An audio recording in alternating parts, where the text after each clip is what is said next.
listening to Amplify on Sin 90.7. I'm Xyna, and I'm here with Devon and Antony, and we have a special guest today. We have Lido. Hello there. What's up, guys?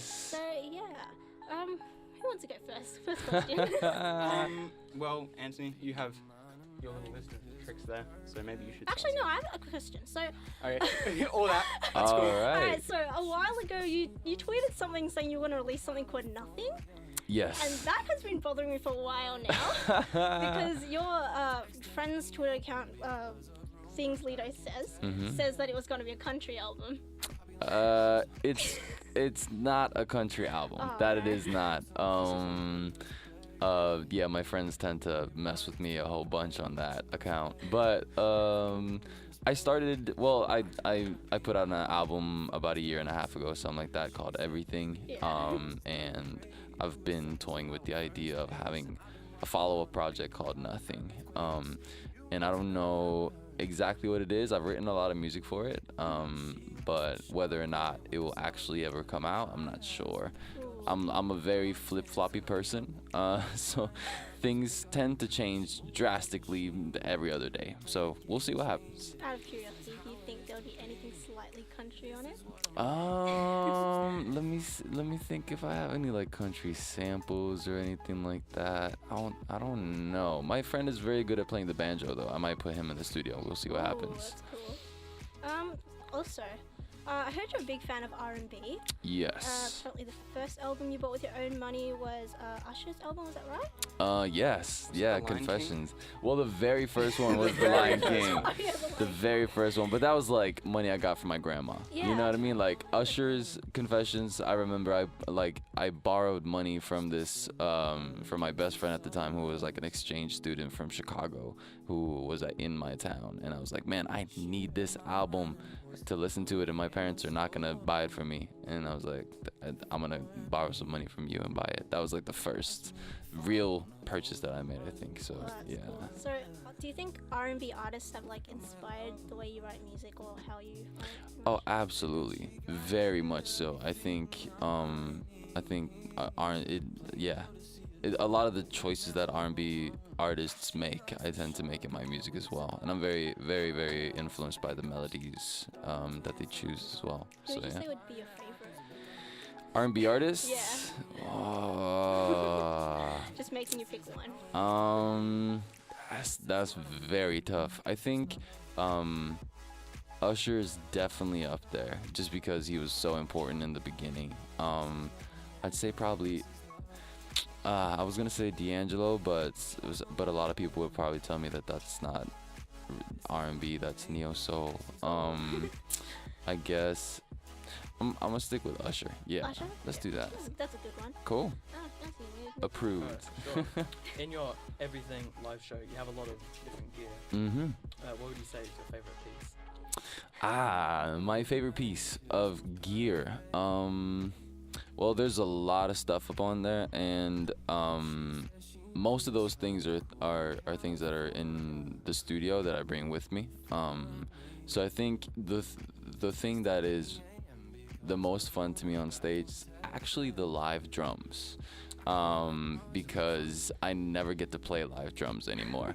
I mess with the synths and I mess with the effects and the pedals and the vocals and all of that on an everyday basis, but I very rarely get to play drums anymore. So it's always a treat when I play live shows and I get to bang some drums. Yeah. We also saw you at Port of Ronson and Madion's shelter. All right. Yeah. how Your we met front each other. row was amazing. No way. That's so tight. Yeah. So just seeing that, like, how just the live show was really like there was a lot of elements into it, and all the visuals and all the instruments and stuff. Mhm. How long does it take you to plan and design just one set, pretty much? I mean, it's hard to say because this set has been through so many different stages. We basically shot like a short film that went next to the album and turned that into the visuals when I played Coachella. So most of the visual elements of the album is from that, but then a lot of the ways that I play the music has changed drastically since then. So it's hard to tell. Before we left for tour, then I think we probably had like 2-3 weeks just in the same room working on the live set. But it's yeah, a lot of things happened before that, and a lot of things have happened after it. So it's sort of like an ever-evolving thing, you know. Yeah. Mhm. Do you think like doing not side shows, but like opening for artists like Porter and Marion like help you grow your fan base? Or? Oh, 1,000,000%. Absolutely, absolutely. I've been very fortunate lately to have opened up for really cool artists. Porter and Marion was definitely one of them. I was also on tour with Portugal the Man. What was You really did a remix interesting. for them too, didn't you? Yeah, I did that Feel It Still remix. Thank you. Yeah, and I think it is sort of, it's a fantastic opportunity to sort of expose your music to people who usually wouldn't check your music out, especially as someone like Portugal the Man, where like they're mostly like rock fans in that building, and then It's quite a different demographic. very different demographic. So it's very cool to come in there and try to like convince people to like my music. It's a really fun little challenge. And that tour was so much fun. So Sure, you won over some fans from that. a couple, hopefully a few at least. If I have like 2 a night, then I'm super stoked. That's good enough, Devon. You mentioned demographic. Who would you consider your demographic to be? Man, I've been so surprised so many times. I think my core demographic is probably people close. I think I'm my core demographic. Yeah, no, that makes honestly, you know, I think people around my age, with like around my taste and around my lifestyle maybe, and general interests definitely is my core demographic. But I'm always surprised, like at every show there will be like an 11-year-old kid who knows all my stuff, and also like a 55-year-old man who like for some reason knows all my stuff, and like the 11-year-old kid dragged his parents along, and the 55-year-old man came by himself and is just chilling in the back. So I've been surprised so many times, and I think my music is so unpredictable and such like a weird mix of genres that my fan base kind of reflects that a little bit. It's also a weird mix, and a lot of just unpredictable fans, and I love that. Yeah. Wow. Mm. Okay, so your collaboration with Petite Biscuit, Yes. yeah, the song Problems. What was the inspiration behind the lyrics?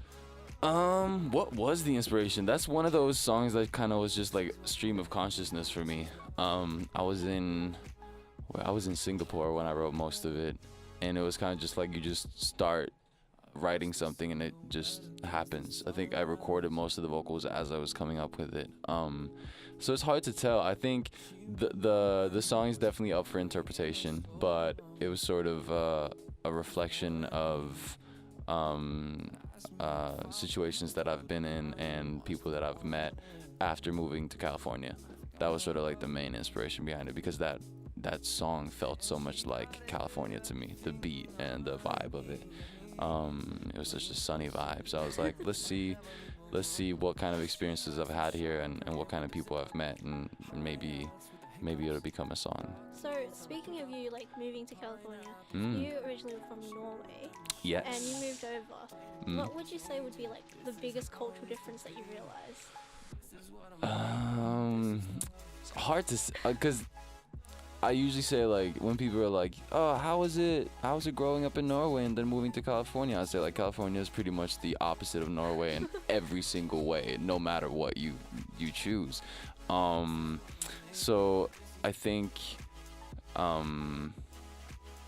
me see, definitely a lot of just like social, cultural differences, a lot of little hints and like subtle things that I didn't pick up on at first. In one major thing is in Norway we have a expression called the silent one agrees, which basically, like, if you don't protest something, you agree with it, basically. So silence is good.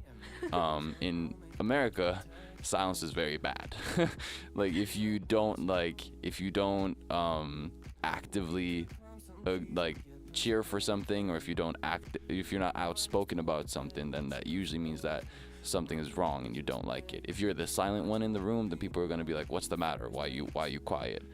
And so that was very confusing to me at first. And like trying to communicate with girls was just impossible. So strange, very, very strange. A lot of like, they would like say the opposite thing. For so long, like I remember like the first girl I dated, I would do something silly and she would be like, "Ugh, I hate you." And I'd be like, "What? Why do you hate me? What did I do?" It's like, no. I hate you means I love you. What? Why would you say you hate me if you love me?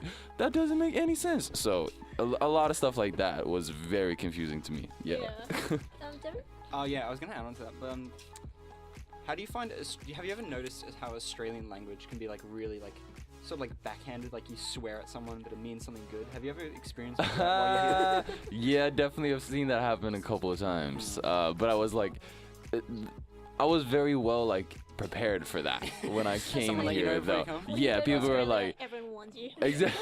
It was amazing. Like I came here and everyone's like, "All right, people are gonna call you this. They're gonna say this, and they're gonna say this, and it's gonna be good." It's gonna mean friend. It's gonna mean they're like you, and I'm like, "All right, cool, fantastic." So yeah, I wasn't shocked in the same way, because here it's like very obvious. In America, it's super subtle, like very subtle. So also, just out of curiosity, how did you come up with the name Lido? It's a weird story. I was a part of this organization when I was like 11 years old, I think, and they sent me to Kenya for like 2-3 weeks to do a project. We went into the slums of Nairobi, and we searched for talented children there, and put them all together in a youth center. And built a little studio there, and basically recorded like a little project together, an EP together, and we put it out in Norway. We brought them over to Norway, toured with it, and all the proceeds went back to that youth center. So while I was there, like the youngest kid that we worked with, he was probably like 6 or 7 years old, and he for some reason like gave me the name Lido, and it apparently doesn't mean anything in Swahili, so I don't know the root of it. I think maybe there was like a mispronunciation thing somewhere going on. I don't know, but he called me Lido always for that entire trip, and I was like, I kind of like it. I'm gonna stick with Lido. Yeah. Thanks to that 6-year-old kid for coming with a great name. Exactly, a fantastic name. With the lemonade that we have here. Oh, I actually, somebody brought that to me at an airport one time, and it's actually really good. I like the Lido lemonade. We actually brought some for you to take home if you want. There's like a little Actually, stash over there. No, that's hilarious. And I'm here for like 24 hours. I'm not gonna be able to drink you it can all. Drink all of it in 24 hours. Cool. I'm gonna split it with You my can crew. share it up with everyone. Perfect. I'm gonna bring it on stage and just shake it up and just like spray it on everyone. If anyone gets thirsty in the crowd, just give them some. Amazing. Cool. Thank you guys so much. Appreciate it.